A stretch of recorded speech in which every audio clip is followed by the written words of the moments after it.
이름하여 알쓸 꼬꼬무.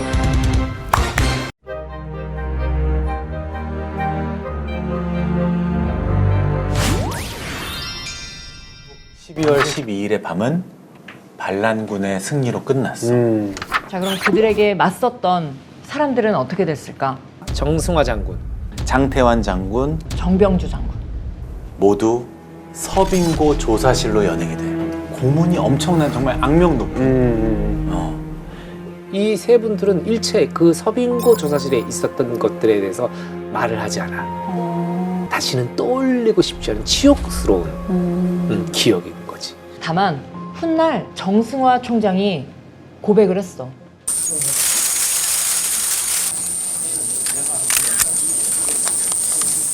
밤새 조사를 받다가 지금도 뭐 대자인 줄 알아? 참모총장인 줄 알아? 그러더니 내 옷을 다 비깁니다. 비끼고 비껴면 채로 고개를 붙잡고 돌려가지고 수건을 뒤집어 씌웁니다. 예. 수건 위에다 계속 물을 들어보니까 숨이 딱 막히죠. 계속 물을 먹는 거죠. 그걸 한 30분 하면 다 예, 물이 맞습니다. 다 질죠. 예, 그렇게 합니다. 세 장군 모두 신군부에 의해서 강제 전역이 돼. 정승화 총장, 사성 장군, 포스타에서 이등병으로. 이등병이요? 수치스럽게 만드는 육군 거잖아. 참모총장이었었는데 18계급을 강등당해서 불명예 제대를 지켜. 야, 이거 차라리 그냥 진짜 죽이는 거야. 잘려야지. 인격적으로 죽이는 거야. 아, 자, 어떡해. 그리고 장태환 수경사령관 6개월 동안 가택연금에 들어가. 그리고 이거를 지켜본 장 장군의 아버지가 계실 거 아니야. 아들 소식을 듣고 너무나 큰 충격을 받으셔가지고 곡기를 끊고 술만 드시다가 이듬해 4월에 돌아가셨대. 그리고 이 장 장군의 아들과 아내 모두 자살로 생을 마감한 걸로 전해지고 있어. 그리고 또 한 사람, 정병주 장군을 끝까지 지켰던 김호랑 소령. 김호랑 소령의 아내는 12월 12일 그날 집에 오지 않는 남편을 오매불망 기다리고 있었대. 출근했는데 집에 와야 되는데 집에 안 오는 거야. 신군부는 이 김호랑 소령이 죽은 걸 집에 얘기를 안 했어. 사망한 사실을 숨긴 거야. 아무래도 좀 불길한 예감이 들었어. 백 씨가 막 울면서 막 애원을 했어. 제발 좀 사실을 좀 얘기해 주세요. 우리 비서실장님 어디 계세요? 비서실장님은 사령관님 수행 중입니다. 근데 나중에 알고 보니까 이 당번병은 사령관실에 흩뿌려진 남편의 피를 닦아내면서 전화를 받았대. 이때 아내는 시력 약화증이란 병을 앓고 있었는데 결국 남편이 잃은 충격 때문에 완전히 실명한 거야. 진짜요? 아휴. 그 후로 군인 아파트에서도 쫓겨나게 되고 한 복지시설에서 봉사를 하면서 살았대. 그러니까 봉사하는 틈틈이 남편의 복권을 위해서 소송을 계속 준비하고 계셨어. 근데 그러던 어느 날 자신이 살던 건물 옆에서 숨진 채 발견이 된대. 그러니까 경찰 말로는 실수로 베란다에서 추락을 해서 사망했다고 하는데 유서는 발견되지 않았어. 어떡해. 자, 그리고 남은 한 사람. 특전사령관 정병주 장군. 정 장군이 늘 버릇처럼 하던 이야기가 있대. 나에게 군인 이외에 다른 직업은 없다. 12.12 이후 전두환 측으로부터 제안도 받았었대. 먹고 살 길을 마련해 줄 테니까 일해라. 하지만 그는 받아들이지 않았어. 자, 정 장군은 버스 타고 서울 시내를 막 돌아다니는 걸 즐겼대. 막 다니다가 검문소가 나오면 이런 생각을 하셨대. 반란군이 여기로 넘어왔을 텐데 여기를 막았어야 됐나? 그래서 그렇잖아. 거기 머물러 계시는구나. 천추의 한이고 어떡해. 그 시간이 딱 12월 12일에 머물러 있는 거야.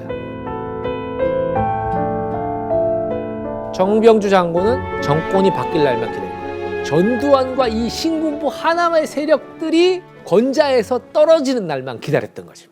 드디어 1987년 대선. 노태우 후보 김대중 후보, 김영삼 후보의 3파전.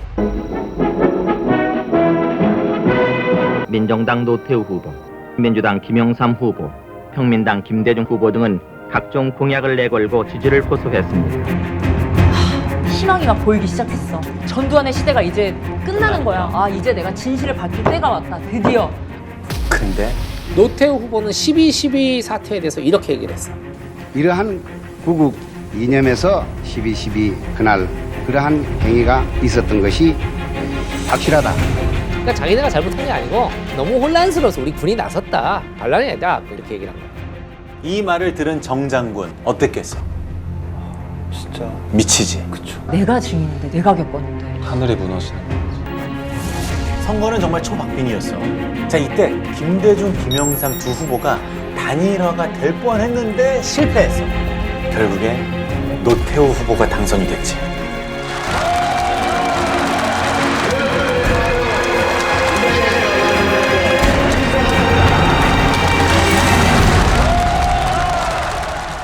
다시 하나의 세상이 된 거야. 그걸 끝낼 수 있는 기회가 왔는데.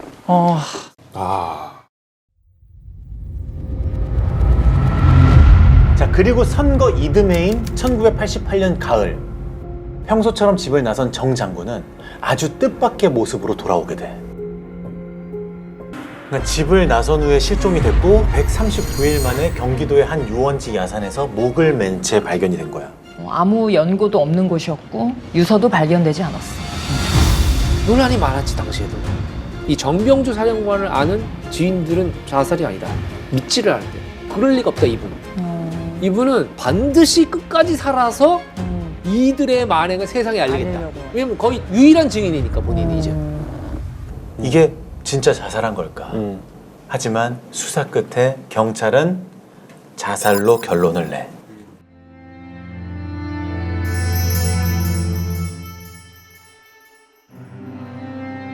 정 장군의 묘비에 뭐라고 적혀 있는 줄 알아? 모르겠어. 아무것도 쓰여 있지가 않대.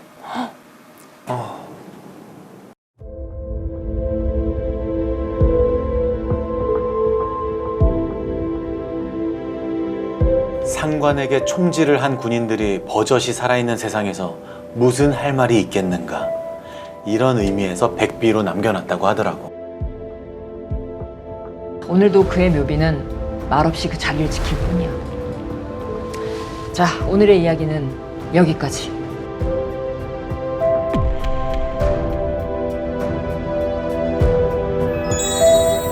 오늘 이 얘기를 들으니까 경아는 어떤 생각이 드니?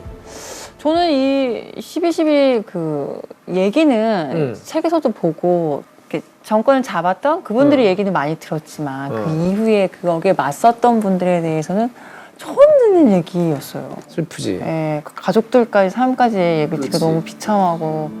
사실 나는 좀 반성을 하게 된 부분이 나는 과연 이 장태환, 정병주 장군처럼 이렇게 소신을 지킬 수 있었을까? 그런 것도 있죠. 너무 부끄러운데 솔직히 난 자신이 없는 거야. 살면서 이런 확고한 소신을 갖는 것조차도 쉽지 않은 일이라고 생각을 해요. 나는 과연 어떠한 소신을 갖고 있을까?